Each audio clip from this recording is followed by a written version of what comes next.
So now information in place. Let's complete this. Say server logs, stream, scroll down, create a new data set, choose add as an app, click on continue, server logs table, choose our link service, choose that table, click on OK. Let's go on to mapping, do an auto mapping. So in terms of the status and the bytes, let's publish. And then for this Nginx, what you can do is we can attach it here, the data flow after the copy data activity.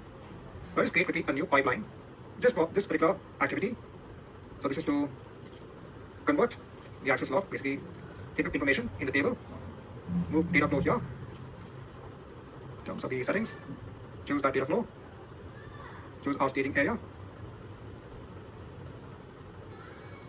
publish our pipeline. Let's trigger the pipeline and come back once it is complete.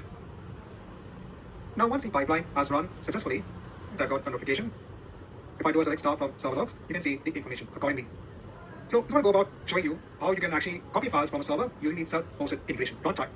Now in order to ensure that I don't bear additional cost, I'm going to go ahead and delete my machine and its resources. So you will see along with the machine resources such as the public IP address, the network, security group, etc. I'm going to go on to resource groups, go on the app GRP resource group that I created for these resources, delete the resource group, just give the name of the resource group and hit on delete. This will delete the resource group and all of the resources within that resource group. Remember, our resources when it comes on Azure Data Factory, Synapse, etc. is part of the data GRP resource group, so that will remain as it is.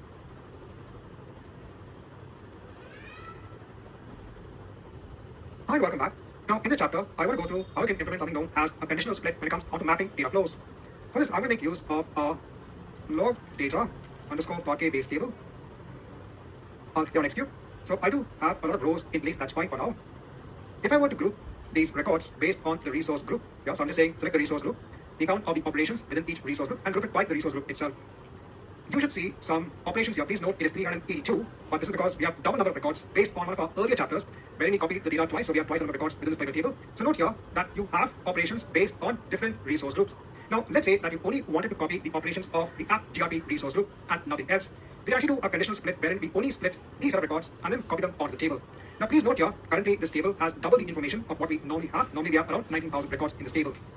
Now in order to implement this, first of all, I will delete the information that I have in this table. Okay, that's done. Let's now build our mapping data flow. So go on to data flows, a new data flow. In terms of the source, so we will take the source from our existing log parquet data that's in our Azure Data Lake Gen 2 storage account. Let me go onto my Data Lake Gen 2 storage account, onto my containers, parquet container. Right, so I just have one file in place. And then I want to take it onto my sink, obviously.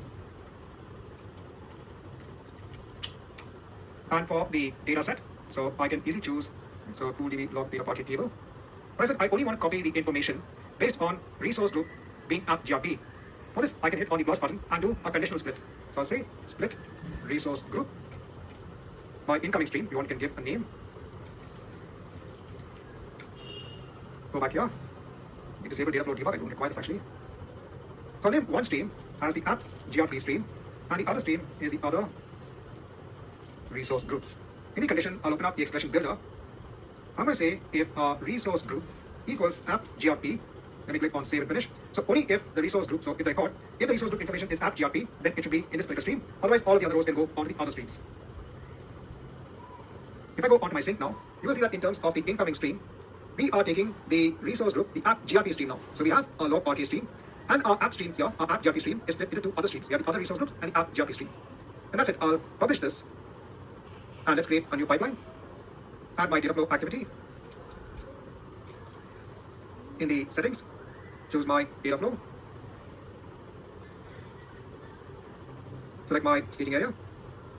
Here on publish. So if you do select star, you don't have any information in place. And let's trigger the pipeline. And let's come back once the pipeline is complete. Now once the pipeline run is complete, if I do a select star, I should be seeing records in place, but I can see a less number of records. If I group by resource group now, you will see we only have the operations that pertain on the app GRP resource group. So in this chapter, I want to go through the conditional split that you can have in your mapping data flow.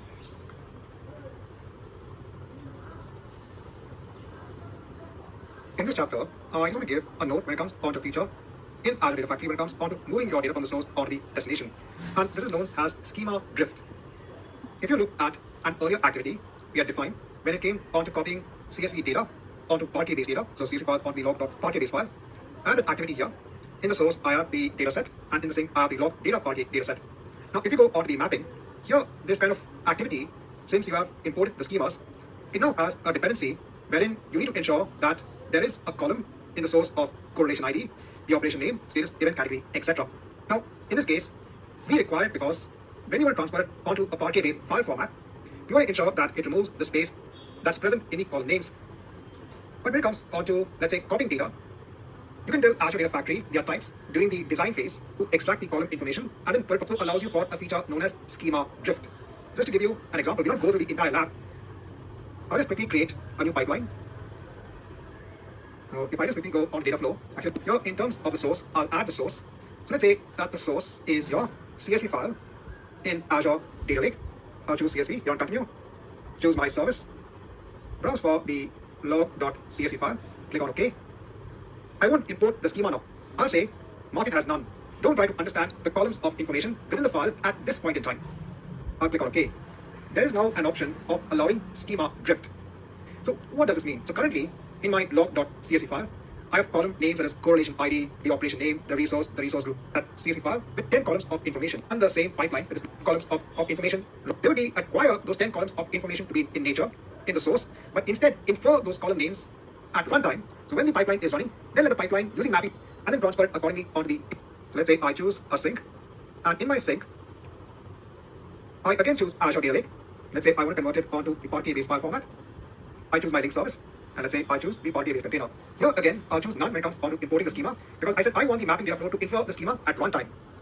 And when you're doing the final mapping, here you will leave it as auto mapping, because I said you want the mapping data flow to understand the mapping of the columns at runtime. This makes it more dynamic in nature. So if your source has 5 columns of data, it will transfer those 5 columns. If it later on has 7 columns, it will transfer those 7 columns. But this is, a simple aspect. It's difficult to architect this because let's say that you have a destination data store such as a table. And normally a table is structured in nature where you have already defined columns in place. It becomes kind of difficult to implement schema drift over there. So again, it depends upon your requirements. This chapter is purely meant to tell you about this particular feature that's present when it comes onto schema drift.